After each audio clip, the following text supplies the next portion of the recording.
Come now, you didn't really think that I was going to ignore the US election, did you?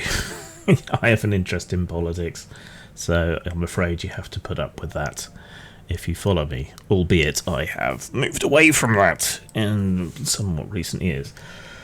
So, Trump won, possibly both houses as well, and it seems the popular vote. And this is a result that frankly beggars belief for anyone, I think, outside the US.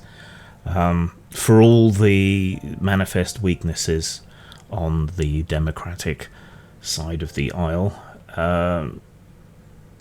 at the end of the day, he's a convicted felon, an adjudicated rapist, and probably, almost certainly, an actual one, with horrendous policies that did irreparable harm to the US, caused a multi-trillion-dollar bump in the deficit even without considering COVID, and completely botched the US's response to COVID. So a lot of people are going to be looking at this and saying, what? And I'm certainly amongst them. It is a catastrophically retarded decision on the part of the US, and its repercussions will be felt far beyond the US. So why did this happen? You're going to see a lot of people with their own pet theories. I think we can point to a few things that are definitely part of it. Support for Ukraine is weirdly unpopular in the States.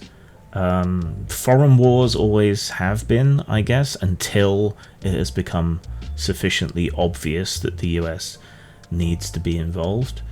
You would think they would support Ukraine against the old enemy, Russia, for a variety of reasons. European security, food security, a whole bunch of others. But I think a lot of people are just woefully underinformed or completely uninformed about geopolitics, global supply, all of these things, that you need to understand to really understand the Ukraine conflict and why it's so important to support Ukraine. Also, support for Israel is unpopular, not quite so weirdly, and especially amongst the Democrats' core demographics on the ground and so on, who are characterizing what has been going on as a genocide, which is about as black and white an issue as you can point to. I still haven't really touched that third rail with my opinions past what I said when the attack on Israel happened.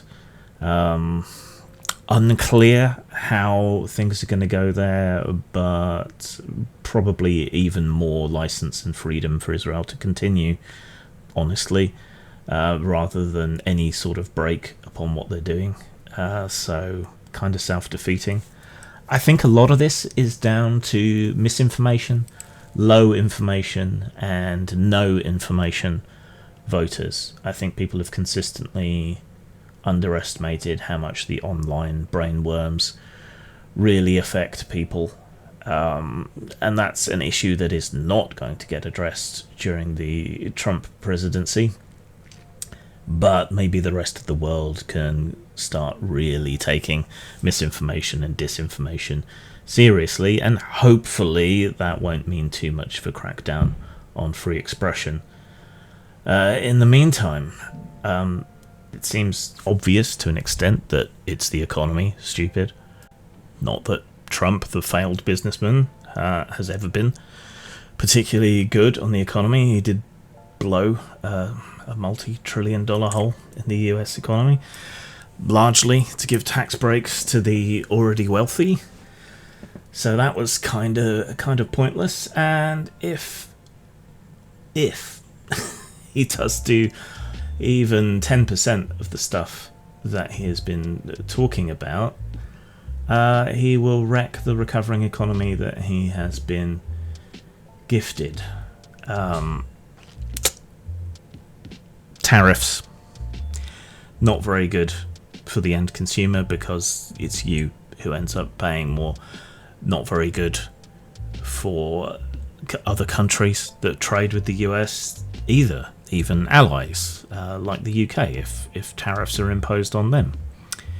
Yeah, not good for anybody at all. And if he does, as he has threatened to, deport all manner of undocumented or asylum-seeking or other immigrants, well, there goes a whole bunch of your workforce for crops and everything. And a whole bunch of other work. So that's also going to massively negatively impact the US economy. Of course, it shouldn't be reliant on such people to do the work in the first place, or the prison industrial complex, which is also likely to become worse. But yeah, that's where we are, I guess. I keep going back to what I was saying after the assassination attempts, that this was America's Horst Wessel moment.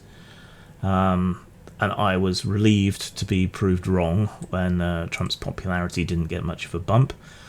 But it just seems like that was missed. So I think we have to consider that the attempts on his life probably made things worse here, despite not seeming to. Pollsters definitely need to revisit their models and ideas again.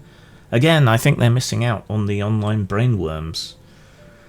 What we call the American left, what America calls its left, that isn't really, whether it's the centre-right Democrats or whether it's the lunatic identitarians, I don't think they'll learn anything. The Democrats might, but it'll likely pull them further to the right again, which is the last thing America actually needs, and is a support of the neoliberal establishment, even though Trump will effectively be a continuation of that, only worse. At least he provides the right rhetoric for people, and maybe that's what needs to be done. I think Waltz corrected a lot of the Dems' messaging, just too little, too late. Hopefully we'll see more of him in the future. He seems to me to be the kind of politician that America really needs. Personable, honest, and genuinely concerned with ordinary people. So maybe we'll get a Waltz attempt next time around. You could do worse.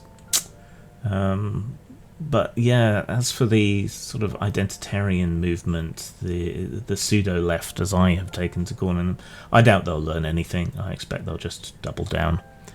So you've got the shrieking from that side and the crowing and baying from America's far right, which is anyone else's, from anyone else's opinion. You know, they just call them the right or even the centre right, but to anyone else, they're far right.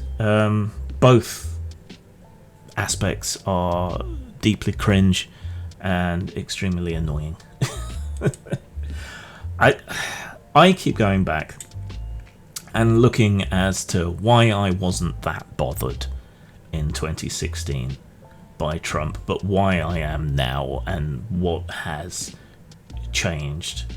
I think another aspect that we haven't really considered as to why he's won again is a lot of the crying wolf that has been going on. I said he wasn't a fascist in 2016, and I stand by that. Plus, he was hemmed in by the guardrails that US politics has, the balance between the different aspects of government, but that's all out of the window this time around. That's all gone. There are no guardrails on this Trump, and as destructive as he was in 2016, that was recoverable. He was somewhat hemmed in, and despite all of that, he still destroyed fundamental women's rights over their own bodies and a whole bunch of other horrible stuff, and wrecked the economy and everything else that he did. You know, all the unnecessary deaths that happened with COVID. We've been over all that already. But now there are no guardrails, and it seems like there will be nothing really, unless a bunch of Republicans suddenly develop a conscience and some intelligence. There'll be nothing to rein him in, it seems like. That does not bode well for our heroes. Yeah, I wasn't bothered because I felt they were overstating it. I felt it was self-sabotaging. And I felt that if things got worse, as they have, then people wouldn't take such warnings and rhetoric seriously. And indeed, they haven't. Why did I change my mind? Well, because of all the reasons I stated after the assassination video that ruffled so many feathers. He is a petty, vindictive little weasel, and he will use the apparatus of government to enact his quote-unquote revenge on people. He is likely to put RFK, a vaccine denier, in charge of aspects of public health. That does not bode well for our heroes. It is going to be a climate change denying administration in a country that contributes a huge amount to climate issues, even as Spain disappears underwater and everything else continues to become undeniably destructive, still unwilling to do anything. So that is not going to be good. There were a lot of denials from the Trump camp about Project 2025, but, you know, he lies. Much of his incoming administration is intimately tied up with the Heritage Foundation and all of that. And if he seeks to accomplish even 10% of what they're talking about, things are not going to look good for anyone. Will we see a porn ban? That's probably at the extreme end of what they might try to do, because free speech, free expression, that is so utterly fundamental to the US self-identity that I think it would be a hard ask. But with the amount of total control and the amount of Christo-fascists involved, it's not completely outside possibility. LGBT rights under threat? Probably. There's still a trans panic and a paedophile panic ongoing. They have stated in various places that they want to undermine the right to gay marriage, so that's likely to be on the table, or reverted to states' rights, which means a further divided US where one half or 1/3 of the country has abortion rights and LGBT rights, and the other half doesn't, and these things don't transit across state lines. That's not good. That's a balkanized US where your rights are conditional. That does not bode well. And like I say, the problem is no guardrails. Basically, there is nothing to stop them completely fucking everybody over, including a lot of the people who voted for them. So the big problems are probably going to be the politicization of government bureaucracy. Basically everything they've claimed about other people are things you need to watch them for.